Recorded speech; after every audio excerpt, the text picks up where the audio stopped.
जनता जाऊ द्या, सत्ता घरातच पाहिजे. चित भी मेरी पड भी मेरा ही म्हण तुम्ही ऐकलीच असणार. या म्हणीचा सर्रास वापर आपल्या महाराष्ट्रातील राजकारणात आता दिसून येतोय. महाराष्ट्रात सध्या नगरपालिका, महानगरपालिका आणि नगर परिषदांचं बिगुल वाजलंय. सगळीकडे निवडणुकीची जोरदार तयारी सुरू आहे. पण नेपोटिझम हा शब्द तुम्ही एंटरटेनमेंट फील्डमध्ये ऐकलाच असेल, पण आता हेच नेपोटिझम राजकारणात सुद्धा सुरू झालंय.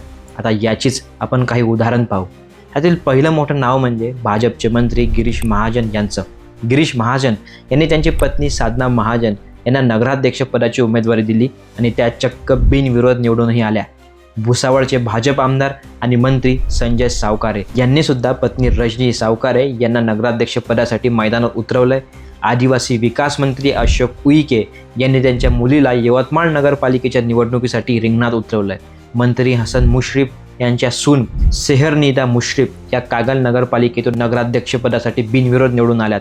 भाजपचे मंत्री आकाश पुणकर यांच्या वहिनी अर्पणा पुणकर यांना खामगाव नगरपालिकेच्या निवडणुकीत नगराध्यक्षपदासाठी तिकीट मिळालं आहे. अमरावती जिल्ह्यातील दर्यापूर नगर परिषद निवडणुकीत भाजपचे आमदार प्रकाश भारसाकळे यांनी पत्नी नलिनी भारसाकळे यांना नगराध्यक्षपदाची उमेदवारी दिली.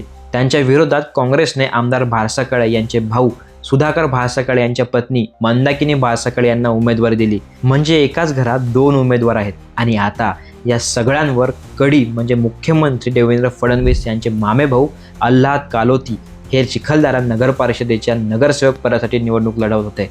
त्यांच्या विरोधात उभ्या असलेल्या सगळ्या उमेदवारांनी माघार घेतली. त्यानंतर ते बिनविरोध निवडून आले. आता एकेकाळी तुम्हाला वाटत असेल की भाजपाने सांगितलं होतं की आम्ही घराणेशाही पाळत नाही, पण इथे तर घराणेशाहीच दिसते.